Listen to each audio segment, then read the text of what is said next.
Bacillus anthracis. Bacillus anthracis es la responsable de la enfermedad carbunco con una tasa de mortalidad del 90%. Es clasificado como agente infeccioso en la categoría A como máximo potencial de desastre. Morfológicamente es un bacilo gram positivo que se agrupa de forma aislada en parejas o cadenas largas, presenta una espora oval y central y una apariencia de cabeza de medusa a la luz transmitida. Presenta colonias irregulares de color blanco a grisáceo, rugosas, de consistencia pegajosa, no hemolíticas.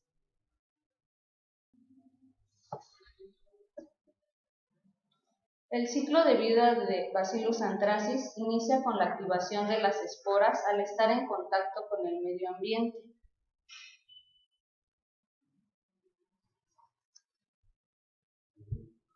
Es considerada como una enfermedad ocupacional, afectando principalmente a veterinarios, carniceros y ovejeros, al estar en contacto con el animal, presentándose la enfermedad de forma gastrointestinal, cutánea y pulmonar.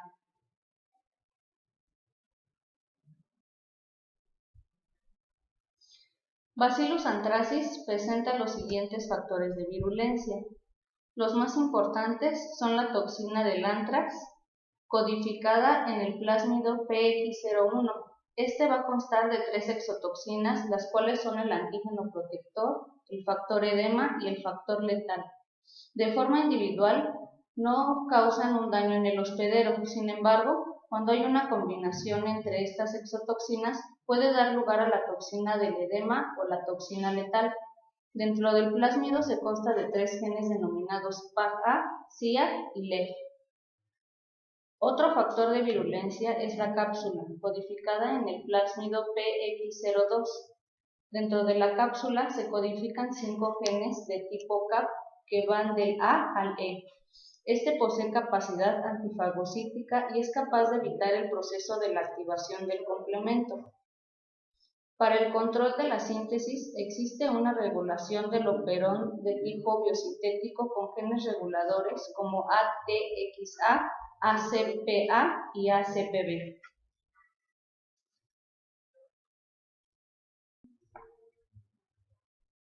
El carbunco cutáneo se presenta en el 95% de los casos registrados con una mortalidad del 5 al 20%.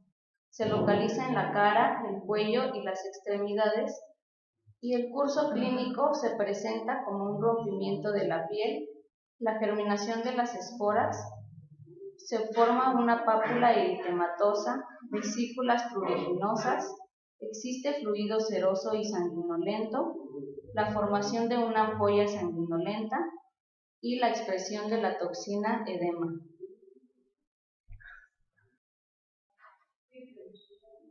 El carbunco pulmonar se presenta en el 5% de los casos registrados con una mortalidad del 80 al 90%. En este caso, la germinación de las esporas se lleva a cabo en los macrófagos, en los nodos peribronquiales y mediastinales, en el torrente sanguíneo y en las meninges. En el curso clínico se presentan 2 fases. En la primera fase existe febrícula, cefalea, malestar general, mialgias, astenia y tos no productiva, mientras que en la fase 2 hay dificultad para respirar, cianosis, sudoración profusa, hinchazón subcutánea, compresión traqueal extrínseca y derrame pleural hemorrágico.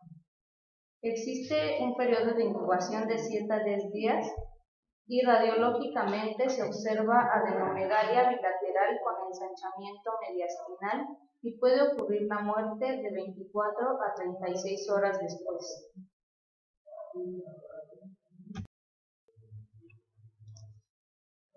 El carbunco gastrointestinal se presenta en el 5% de los casos registrados con una mortalidad del 25 al 75%. La infección se adquiere mediante la ingesta de carne contaminada y los signos se manifiestan entre los 2 a los 5 días.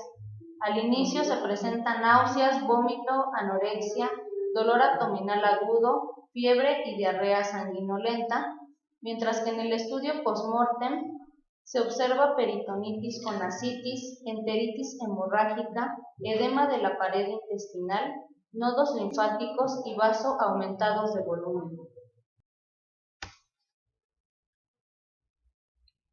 Dentro de la epidemiología se encuentra uno de los ataques más devastadores ocurridos en Nueva York en el año de 2001, en donde, después de ocurrir el ataque bioterrorista a las Torres Gemelas, gente perteneciente al gobierno empezó a recibir postales que contenían esporas que ocasionaban antrax de tipo pulmonar.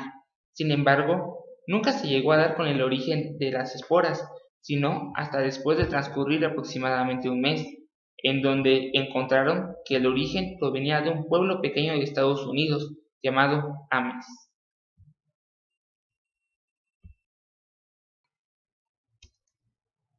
Métodos de diagnóstico disponibles.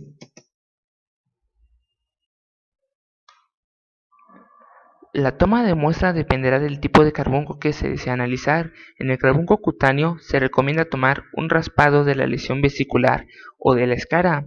Por otro lado, en el carbunco pulmonar se recomienda tomar una muestra de esputo para la primera etapa de la enfermedad y un hemocultivo para una semana después de la exposición al microorganismo.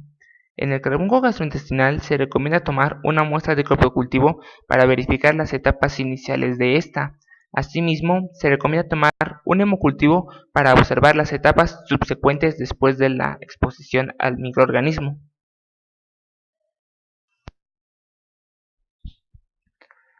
Las muestras se clasifican como material de riesgo biológico, por lo cual tienen que ser remitidas al laboratorio acompañadas de una ficha clínica y un protocolo de necropsia de ser el caso.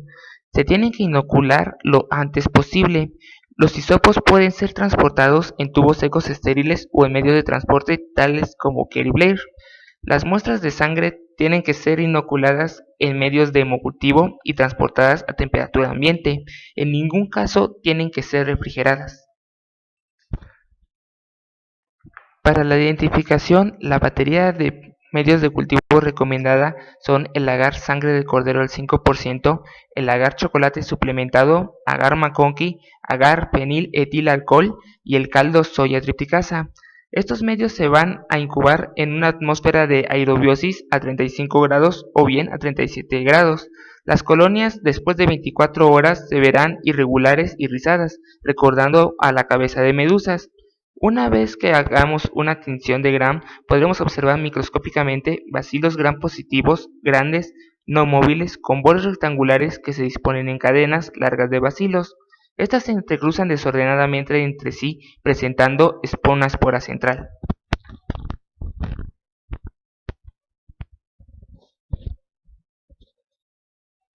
Las pruebas complementarias incluyen las pruebas serológicas e inmunológicas, tales como son ELISA y hemaglutinación indirecta. La sensibilidad de estos métodos abarca un 72% para los antígenos protectores, un 95% para los antígenos de la cápsula, 42% para el factor letal y hasta 26% para el factor de edema. Los límites de estos métodos son el tiempo de vida media de los antígenos que son sensibilizados en preparaciones de glóbulos rojos, así como su limitada reproductibilidad de la prueba. Los largos periodos requeridos para su preparación también son un factor limitante. Las técnicas de biología molecular implican la amplificación de ácidos nucleicos. En estas pruebas se utilizan marcadores específicos de Bacillus, que son dos marcadores, el BRRA y el BA813, que han sido sujetos de amplios estudios. Susceptibilidad a antibióticos. Como terapia inicial se recomienda aplicar ciprofloxacina variando la dosis dependiendo si son adultos o niños. Una vez que se comprueba la susceptibilidad de la cepa, se recomienda cambiar a penicilina G y a doxazicilina. En ambos casos el tratamiento llega a durar incluso 60 días. Prevención y control. En casos positivos se realiza la incineración de los cadáveres de animales. En la imagen observamos el uso de una bolsa en la cabeza del animal, esto para prevenir los fluidos sanguíneos de orificios naturales y así evitar la propagación de la enfermedad. Los animales muertos deben ser incinerados o enterrados a 2 metros de profundidad y cubiertos con cal. Todo el material expuesto a los animales enfermos deben desinfectarse. Vacuna contra el carbunco. Se administrarán 3 inyecciones subcutáneas cada 2 semanas.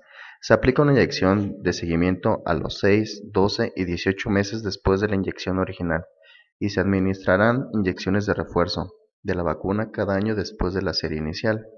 Deben vacunarse personas entre 18 y 65 años que trabajen en un laboratorio y puedan entrar en contacto con la bacteria, que trabajan con animales y productos de los mismos y estén en el ejército y corran el riesgo de exposición al anthrax como un arma de guerra biológica.